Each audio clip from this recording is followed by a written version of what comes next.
Welcome back. My name's Kevin, and this is an episode of Will at Work.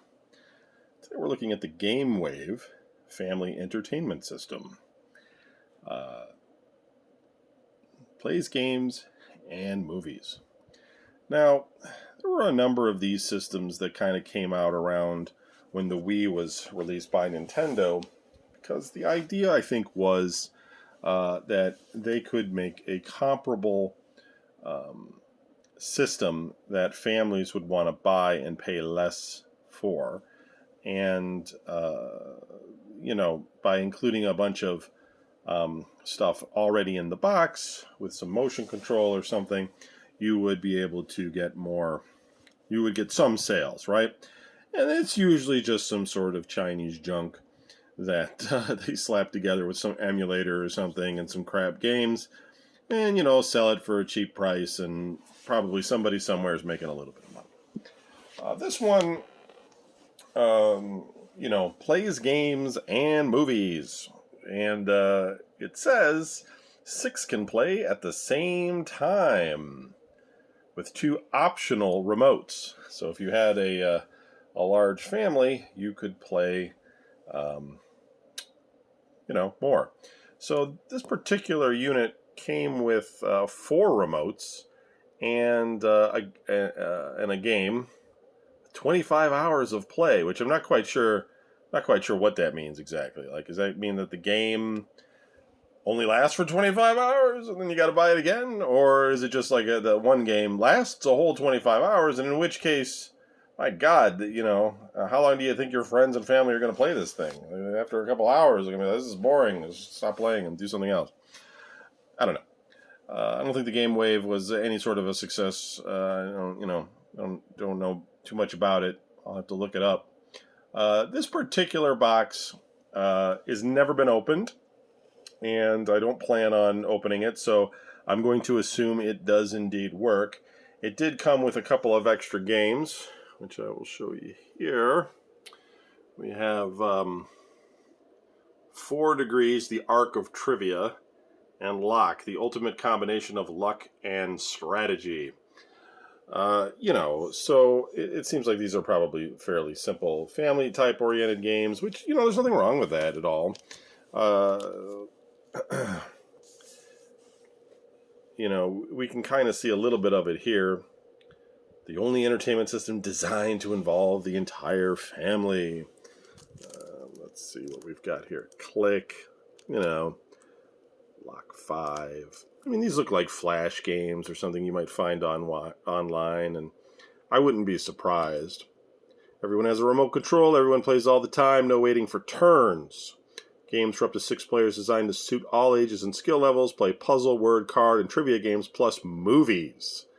Quick and easy hookup includes everything you need to get started. Let's see, it says more games on the other side. So let's take a look.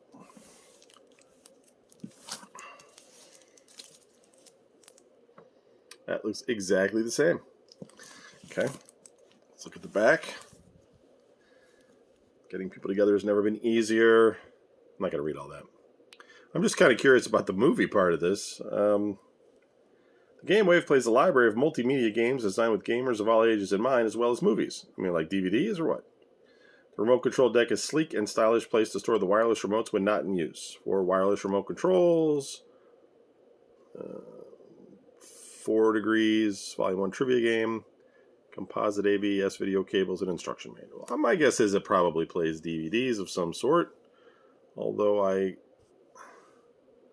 I'm not seeing it advertised anywhere that it plays DVDs. So I don't know, maybe it's streaming or something. There's even some stuff on the back, which might just be, it's just a duplicate of what's on the box's side. Anyway, it's not really that exciting. I mean, you could tell that this isn't going to be something anybody really wants to look at. But it is a complete system. It plays games. Nothing of real interest. But this is one of those systems that I would call like more of a set-top box kind of thing. And this particular company probably wasn't going for owning the living room with this sort of deal, but There was a big thing back in like the 90s where you have like CDI, there was the MIS or the VIS, which was like by Radio Shack or something, or Memorex. It was weird. There was the Commodore CD-TV, and those were systems that, they wanted to capitalize on the volume of space on a CD and make it so you could watch movies, have educational titles and learn and things, and have it connected to the television set. And what was really weird about it to me was that, like, it always seemed like if you really wanted to own the TV in the living room, you had to be the cable box at that time, right? This is before Roku and streaming and all that stuff. If you wanted to, to be that owner of the television, you had to get in with the cable company and, make it so that your device was, the cable box, because that's how you're going to get that integration. And none of those companies seemed, anyway, that I'm aware of, to take it that far. And the opposite is also interesting in the fact that, like, cable companies never went the other way. They never were like, we could really make our set-top boxes more interactive and offer more content if we partnered up with somebody that had a really good cable box. It's pretty much still the way it is today. I mean, it's not like the cable companies ever really integrated with any of these other services. You could get cable card and put it into like a TiVo or something and get, a mix there. But that was, that had to be mandated by law, basically, for that to take place. So, cable's demise to the internet is its own doing, probably based on greed more than anything else.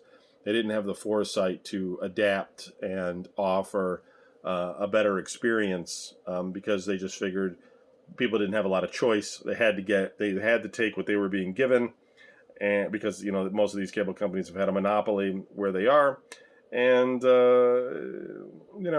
didn't have to adapt. But now that the internet has become ubiquitous, now they suffer as they lose more and more customers to the internet. Ah well, GameWave. It was something for people. It might still be around. PlayGameWave.com. More games on the other side. Take it easy.